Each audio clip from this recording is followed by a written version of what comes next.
Entire Answer. I'm Jennifer Horn. Happy to have you along with us today. And we love election season. And by the way, California, you vote March 5th. We're going to talk about that here in just a moment. We all vote together on Super Tuesday. And it is imperative to get out those ballots, which you probably have already received in the mail, and start voting. Vote early this year. Typically, conservatives will vote on Election Day. I'm a big fan of that, too. But it seems that there is a push to bank our vote, to get people turned out early so that nothing can stop the California conservative from turning out on Election Day, getting your votes counted. And one of the names on your ballot, love to feature on the program, is my new friend, David Serpa. He's running for Congress in Congressional District number 39 against Congressman Mark Takano. He joins us right now. David, thanks so much for being with us.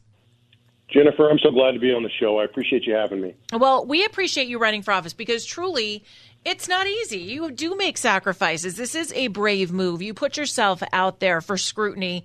And boy, when you're a conservative in California, you get a lot of it. So I appreciate your sacrifice as well. David, first, before we jump in, tell us about you and your history and what led you to jump in to this race.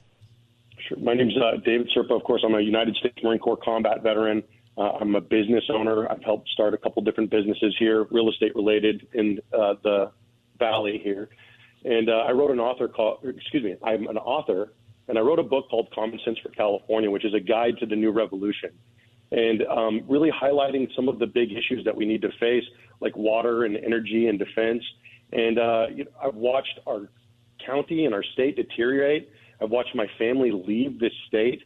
And I'm tired of watching everybody that I love pack up U-Hauls and leave our state instead of fighting for it. You know, we encourage people to stay in their countries and fight for their countries, and yet we're so willing to give up on our state. And so that's what I'm just not willing to do anymore. You know, I'm not willing to take my oath of enlistment for granted and just give this state over to the one-party rule. You know, it's really interesting to talk about that because I think so many people are eager to just get out of California because it has become a place where we start to feel hopeless. And the reason I would implore people not to do that, and the reason why I stay here and fight, David, I think you stay here and fight as well, is that California is like a petri dish. It is a testing ground for ideas on the left. And if those ideas work in California, if they're able to roll them out here, it is an infection that is going to infect our country and our nation. And we have something to fight for. We should be fighting for this beautiful state that we live in. And gosh, that's why I think it's so important that we get out there and vote, that we volunteer for campaigns that are important to us, and why we get great candidates into office here in the state. 100%. It's a difficult thing, watching all of these people leave. And of course, I've been a real estate agent for the last 10 years. And I've met with a lot of people around their dining room table and asked them why they're leaving. And I've had a lot of people tell me the problems that I left in California found me in Idaho. Yeah. They found me in Florida. They found me just because, like you said, this is the testing ground for what eventually they're going to bring to the rest of the country. This is ground zero. This is the trenches. And the pendulum, I believe, is swung as far left as it's going to swing. And we have an opportunity to define our party principles and to get activated and to give people a reason to show up and actually knock on doors like we've been doing. We've been knocking on doors 2 to 3 times a week for the past several weeks. We've got 1 to 2 events scheduled for the next 6 weeks. I'm the first Turning Point USA speaker that's going to be speaking at the new Riverside Community College chapter of Turning Point USA. So fabulous. We're getting people activated, and we're getting people that are not just volunteers, but they're revolutionaries. They know that this is a system that has to be confronted from within. You know, the Department of Defense has run amok throughout the world. And of course, as I'm a combat veteran, and to see the Department of Defense fell its 6th consecutive audit, unable to account for 61% of $3.5 trillion in, assets and money and resources throughout the globe, has destabilized our world. And it's very unfortunate because it's become a money laundering operation like so many other things. And, as a Marine Corps veteran, I love the Marine Corps. And I love the Army and the Navy and the Coast Guard and the Air Force. But I'm tired of watching our brave men and women be manipulated and used as a front for laundering money throughout the globe. That's a great point. And I think it's something that only your expertise, because of your life, you're going to be able to bring that to the forefront. I think it's an issue that a lot of people don't even think about. David Serpa is with us. He is running for Congress in the 39th Congressional District. You can get involved with his campaign. You can donate. You can volunteer. DavidSerpaForCongress.com. That's SERPA, DavidSerpaForCongress.com. David, as first, the 39th District, tell people about the boundaries of that area so we can really drill in as to the communities that you will represent in Congress. Yeah, it is Riverside, Harupa Valley, Moreno Valley, and Paris, and Meade Valley. Okay. And we have 1 to 2 events in our district every week for the next 6 weeks. We're just going to keep it going after the jungle primary because I'm already going to win in the jungle primary. We cleared the field of other candidates. I actually have another candidate that's working with me on my campaign who's running for Central Committee now. So, we need to create a winning organization out of the Republican Party, and that's what we're doing. So if you want to join us at Placida in Riverside, we're going to be there Thursday night at 6 p.m. If you want to join us at the VFW in Moreno Valley, we're going to be there Tuesday night at 6 p.m. And then we have another event next Thursday. And then we have my birthday event coming up at Five Rivers at the end of the month on February 28th. So we have many opportunities. Thank you so much. I appreciate that. So turning 39 years old, running for the 39th district, and we're just making a big event out of it. Trevor Loudon's going to be there, who's an author, wrote The Enemies from Within. Mike Netter, who ran the Recall Gavin Newsom campaign, is going to be there. And then Jonathan Alexander, who, of course, he's a journalist that's embedded down there at the border. He's going to come and give us an update. And then we have our only Republican Riverside City Councilman, Chuck Conder, who's going to be there. So just a lot of really great people, a lot of opportunities to meet great people. And, of course, the most important one is a great opportunity to get involved. Absolutely. And so many people, that's what we talk about on this program. So many people are curious to know what they can do to get involved with the process. And this is what you can do. You can go to these volunteer meetings, figure out how to go and meet your neighbors and talk about great candidates like David Serpa. Again, David Serpa for Congress. We'll put that up on our website as well, or on our Twitter feed, I should say, DavidSerpaForCongress.com. So we've got the district borders. Now let's talk about what people are saying, because I know you're out there, David, and I know you're talking to your future constituents. What, in your mind, is the top issue in this election? Well, it's hard to put it on one, but I would say, top three then. How about that? So water, energy, and defense is where I would put it. But water in the state of California is so huge because we are an agriculture state. Yeah. And we've been dried up by design. And I have been watching since I was a child, these signs that say food grows where water flows, and farmers begging to have their resources turned on. I watched in 2014 while Californians turned out to vote for water infrastructure, $7.5 billion. And where did that go? And so if we invest in desalination, we run fresh water inland, we make our California farms green again, we can start not only exporting food like we do, but growing the food that we eat here. But they're trying to devalue our farmlands. They're trying to make it so that we all get pushed into these 15-minute cities. And they don't want, farmers starting. They want that business consolidated into these major powers so that they can control our food and our farms, just like they're doing in India, just like they're doing in Europe.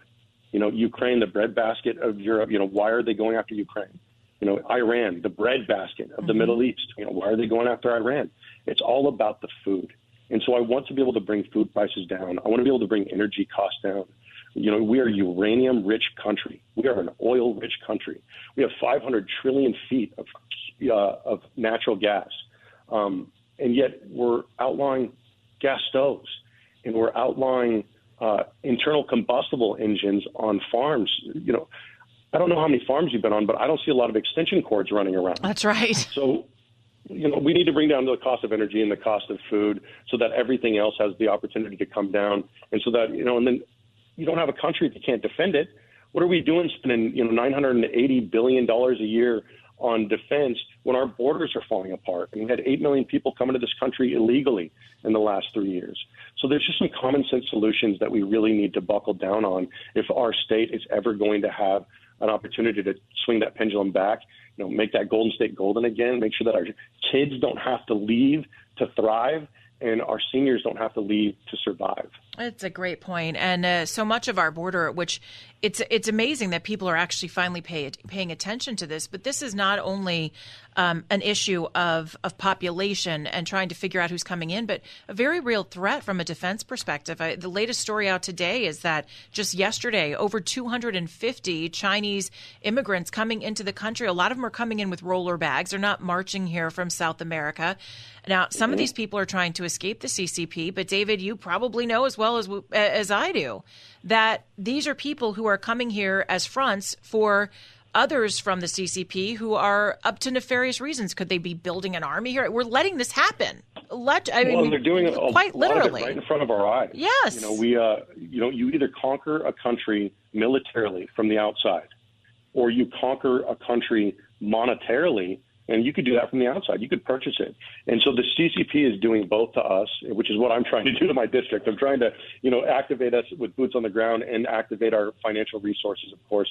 But what's going on right now on a global scale that's so incredibly important is our tech is not going to leave to San Francisco and the Bay Area for Texas or for Florida or for New York.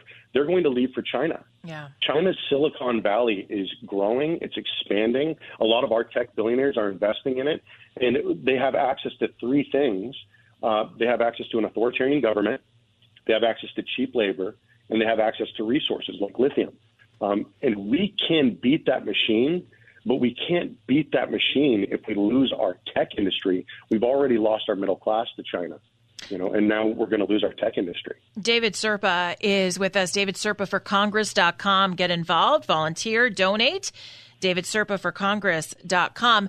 In our final couple of moments here, David, I do want to ask how you win, because we all know it's hard to be a conservative in California, particularly in a pretty blue district. So how do you get together enough votes, enough support to get this win done and move on to Washington, D.C.? Absolutely. I tell people, it says on all of my signs, it's not left versus right. It's time to unite. We all have the same, common enemies, and our neighbor is not our enemy. And when I tell crowds that, I say, hey, listen, your neighbor is not your enemy. A lot of eyebrows shoot up, but then I tell them, love your neighbor. And they're like, okay. So if we can love on our neighbors, if we can coalition build, interfaith councils, if we could build, and work with people on where we agree, I think that we'll find out that we agree on 90% of the issues, not just 80%. And President Reagan said, a person that is with the 80% is not 80% or 20% my enemy, he's 80% my friend. I think we can get that to 90% at this point.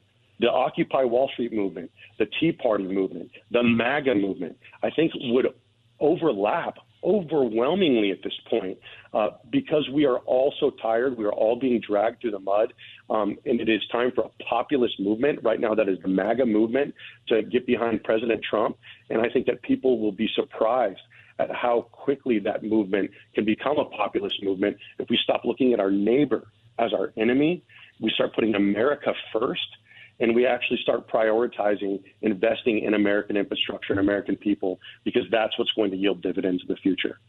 Amen to that. David Serpa, thanks so much for being with us. Thank you for running. You're welcome back anytime. I know we'll check in before the primary and, of course, before the general, since primary looks good for you. But put David Serpa in on your ballot. He's running for Congress in California's 39th Congressional District. You can get more information on him on his website, davidserpaforcongress.com. That's davidserpaforcongress.com. And, David, thanks so much for being with us.